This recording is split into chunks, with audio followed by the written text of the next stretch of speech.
उत्तर प्रदेश के मुख्यमंत्री योगी आदित्यनाथ ने फेकल बैक्टीरिया की रिपोर्ट खारिज करते हुए इसे महाकुंभ को बदनाम करने की साजिश करार दिया।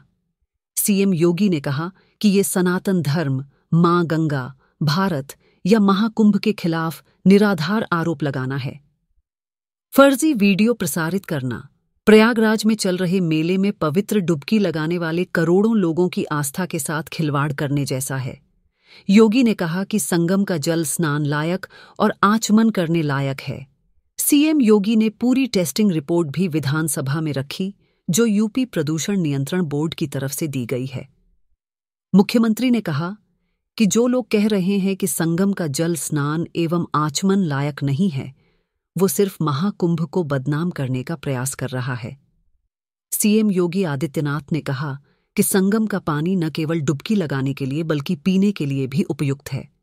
उन्होंने कहा कि सीपीसीबी की फेकल बैक्टीरिया रिपोर्ट के बाद महाकुंभ को बदनाम करने के लिए कथित दुष्प्रचार किया जा रहा है। दरअसल केंद्रीय प्रदूषण नियंत्रण बोर्ड सीपीसीबी ने सोमवार को राष्ट्रीय हरित अधिकरण एनजीटी को सूचित किया कि चल रहे महाकुंभ के दौरान प्रयागराज में विभिन्न स्थानों पर फेकल कोलीफॉर्म का स्तर स्नान के लिए प्राथमिक जल गुणवत्ता के अनुरूप नहीं है। सीपीसीबी के अनुसार फेकल कोलीफॉर्म की स्वीकार्य सीमा 2500 यूनिट प्रति 100 ml है।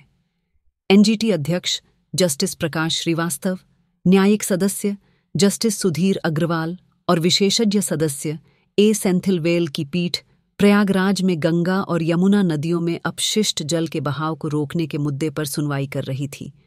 पीठ ने कहा कि सीपीसीबी ने 3 फरवरी को एक रिपोर्ट दाखिल की थी, जिसमें कुछ गैर अनुपालन या उल्लंघनों की ओर इशारा किया गया। रिपोर्ट में कहा गया है कि नदी के पानी की गुणवत्ता विभिन्न अवसरों पर सभी निगरानी स्थानों पर अपशिष्ट जल फेकल कोलीफॉर्म के संबंध में स्नान के लिए प्राथमिक जल गुणवत्ता के अनुरूप नहीं थी। प्रयागराज में महाकुंभ के दौरान बड़ी संख्या में लोग नदी में स्नान करते हैं, जिसमें अपशिष्ट जल में वृद्धि होती है। पीठ ने यह भी कहा कि उत्तर प्रदेश प्रदूषण नियंत्रण बोर्ड यूपीपीसीबी ने कार्रवाई रिपोर्ट दाखिल करने के एनजीटी के पूर्व के निर्देश का अनुपालन नहीं किया है। एनजीटी ने कहा कि यूपीपीसीबी ने केवल कुछ जल परीक्षण रिपोर्टों के साथ एक पत्र दाखिल किया। एनजीटी ने उत्तर प्रदेश राज्य के वकील को रिपोर्ट पर गौर करने और जवाब दाखिल करने के लिए 1 दिन का समय दिया।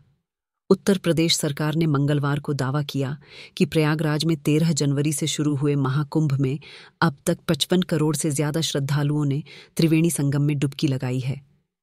मेला प्रशासन की तरफ से जारी आंकड़ों के मुताबिक मंगलवार शाम 8 बजे तक 1.26 करोड़ लोगों ने गंगा और संगम में डुबकी लगाई, जबकि 13 जनवरी से 18 फरवरी तक स्नान करने वाले लोगों की कुल संख्या बढ़कर 55.36 करोड़ पहुंच गई है।